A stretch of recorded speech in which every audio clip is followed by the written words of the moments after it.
பாஜக கூட்டணி அரசு பொறுப்பேற்ற பிறகு முதல் முறையாக இன்று கூடுகிறது நாடாளுமன்றம். நாளை பதவியேற்கின்றனர் தமிழ்நாட்டை சேர்ந்த எம்பிக்கள்.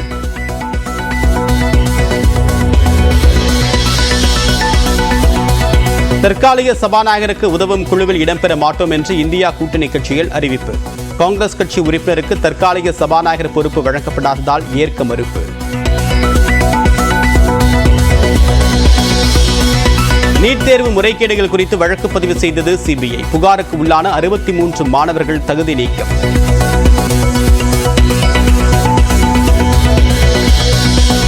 கருணை மதிப்பெண் விவகாரத்தில் 1563 பேருக்கு நடைபெற்ற இளநிலை நீட் மறுதேர்வில் 813 பேர் மட்டுமே பங்கேற்பு. 48% பேர் மட்டுமே தேர்வு எழுதியதால் அதிர்ச்சி. கள்ளச்சாராய விவகாரத்தில் தங்களை தொடர்புபடுத்தி பேசிய ராமதாஸ் மற்றும் அன்புமணிக்கு திமுக எம்எல்ஏக்கள் நோட்டீஸ். நிபந்தனையற்ற மன்னிப்பு கேட்பதுடன் தலா 1 கோடி ரூபாயை முதலமைச்சரின் பொது நிவாரண நிதிக்கு வழங்க வேண்டும் என்றும் நிபந்தனை. கள்ளச்சாராய விவகாரத்தை கண்டித்து தமிழ்நாடு முழுவதும் இன்று அதிமுக கண்டன ஆர்ப்பாட்டம். கள்ளக்குறிச்சியில் பங்கேற்கிறார் பொதுச் செயலாளர் எடப்பாடி பழனிசாமி. விக்கிரவாண்டி இடைத்தேர்தலுக்கான வேட்புமனுக்கள் இன்று பரிசீலனை. திமுக, பாமக, நாம் தமிழர் மற்றும் சுயேட்சைகள் என்று 64 பேர் மனு தாக்கல்.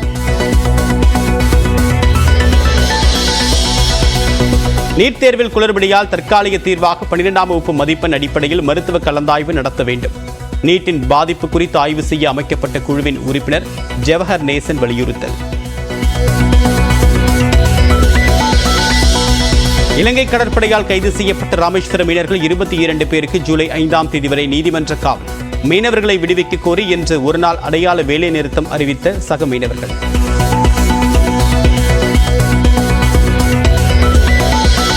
கள்ளக்குறிச்சி கள்ளச்சாராய விவகாரத்தில் உயிரிழந்தவர்களின் எண்ணிக்கை 58ஆக உயர்வு. மெத்தனால் வாங்க உதவியதாக பன்ருட்டியை சேர்ந்த நபரை கைது செய்தது சிபிசிஐடி.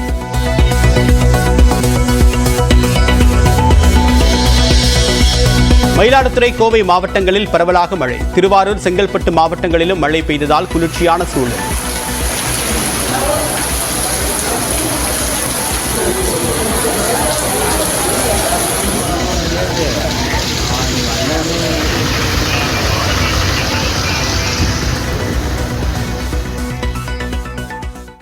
மக்களவையின் தற்காலிக சபாநாயகராக பர்த்ருஹரி மஹதா பதவியேற்கிறார். நேரலையில் பார்க்கலாம்.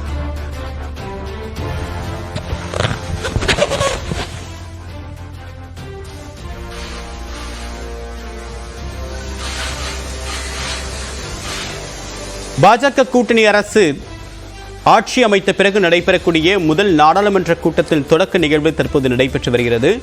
முதல் கூட்டம் என்பதனாக சபாநாயகர் இன்னும் தேர்வு செய்யப்படவில்லை. அதனால் மக்களவையில் இதுவரைக்கும் அதிக முறை தேர்வாகி இருக்கக்கூடிய ஒருவரை தற்காலிக சபாநாயகராக நியமித்து அவர் மூலமாக அடுத்த கட்ட எம்பிக்களுக்கு பதவி பிரமாணம் என்பது செய்து வைக்கப்படும். இந்த வகையில் தற்போது பர்த்ருஹரி மஹதாப் என்ற 7 முறை மக்களவை உறுப்பினராக தேர்வாகி இருக்கக்கூடியவர் தற்போது சபாநாயகராக தற்காலிகமாக பொறுப்பேற்றிருக்கிறார். பர்த்ருஹரி மஹதா பதவியேற்பை தற்போது குடியரசுத் தலைவர் திரௌபதி முர்மு மேற்கொண்ட அந்த காட்சிகளை பார்த்துக் கொண்டிருக்கிறோம். தற்போது அவரை தொடர்ந்து அடுத்ததாக 2 கட்டங்களாக எம்பிக்கள் பதவியேற்க உள்ளனர். இன்றும் நாளையும் அவர்கள் பதவியேற்பார்கள்.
விவரங்களோடு இணைகிறார் சிறப்பு சுசித்ரா. விவரம் என்ன?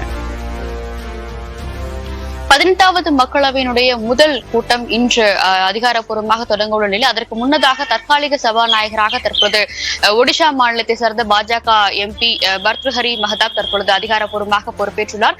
எம்பிக்கள், அதாவது பிரதமர், மத்திய அமைச்சர்கள் மற்றும் புதியதாக தேர்ந்தெடுக்கப்பட்ட எம்பிக்களுடைய அந்த பதவியேற்பிற்காக தற்காலிக சபாநாயகர் என்பது ஒவ்வொரு முறையும் மக்களவையினுடைய அலுவலக தொடங்கும் பொழுது நியமிக்கப்படுவது வழக்கம். அந்த வகையில் வரும் 26ஆம் தேதி புதிய சபாநாயகர் தேர்தல் நடைபெற உள்ள நிலையில் அதற்கு முன்னதாக எம்பிக்கள் பதவியேற்பிற்காக தற்போது தற்காலிக சபாநாயகர் நியமிக்கப்பட்டு அவருக்கு உதவுவதற்காக 3 துணை சபாநாயகர்களும் நியமிக்கப்பட்டது குறிப்பிட்டது. தற்போது அந்த ஒரு நடைமுறைதான் தற்போது ஜனாதிபதி மாளிகையில் நடைபெற்றுவதை நம்மால் காட்சியில் பார்க்க முடிகிறது. இவருடைய பர்த்ருஹரி மஹதாப்புடைய பொறுப்பேற்பிற்கு பிறகு 11 மணிக்கு சரியாக அவையினுடைய அலுவல்கள் என்று தொடங்க உள்ளது மிக முக்கியமாக பார்க்கிறது. முதற்கட்டமாக பிரதமர் மோடி அதிகாரப்பூர்வமாக பதவியேற்பார். அதன் பிறகு மக்களவையினுடைய செயலகத்தில் நியமிக்கப்பட்டுள்ள புதிய சேர்பர்சன்கள் பதவியேற்பிற்கு பிறகு மத்திய அமைச்சர்கள் மற்றும் இணை அமைச்சர்கள் பொறுப்பேற்பார்கள். அதன் பிறகு மாநில வாரியான அந்த ஆல்பாபெடிக்கல் வரிசையின் அடிப்படையில் ஒவ்வொரு மாநிலத்துடைய எம்பி பதவியேற்க உள்ளது குறிப்பிடத்தக்கது. இன்று 280 எம்பிக்கள் இன்று பதவியேற்க உள்ள நிலையில் நாளை 264 எம்பிக்கள் பதவியேற்பார்கள் என்ற ஒரு அறிவிப்பையும் மக்களவை செயலகமானது வெளியிட்டுள்ளது. தமிழ்நாட்டை சேர்ந்த 39 எம்பிக்களுமே நாளை பொறுப்பேற்க உள்ளது, எம்பிக்களாக பதவி பிரமாணம் செய்துள்ளது மிக முக்கியமாக பார்க்கப்படுகிறது. பிற்பகல் 1 மணிக்கு இந்த ஒரு நடவடிக்கை என்பது நடைபெறும் என்ற ஒரு தகவலையும் மக்களவை செயலகமானது தற்போது அதிகாரப்பூர்வ அறிவிப்பாக வெளியிட்டுள்ளது. இந்த பதவியேற்பு நிகழ்வுகள் முடிந்த பிறகு 26ஆம் தேதி அதிகாரப்பூர்வமாக மக்களவைக்கான அந்த சபாநாயகர் தேர்தல் என்பது நடைபெறும். அதன் பிறகு அதிகாரப்பூர்வமான அந்த நடவடிக்கைகள், குறிப்பாக குடியரசுத் தலைவருடைய அந்த உரை, அது மட்டுமல்லாமல் 2 அவைகளுடைய நடவடிக்கைகளும் 27ஆம் தேதி முதல் அதிகாரப்பூர்வமாக தொடங்கும் என்ற ஒரு அறிவிப்பையும் மக்களவை செயலகமானது ஏற்கனவே செய்து. அதன் முதற்கட்டமாகத்தான் இன்றும் மற்றும் நாளை ஆகிய 2 நாட்களுமே புதிய எம்பிக்கள் பதவியேற்பு என்பது மிக முக்கியமாக பார்க்கப்படுகிறது.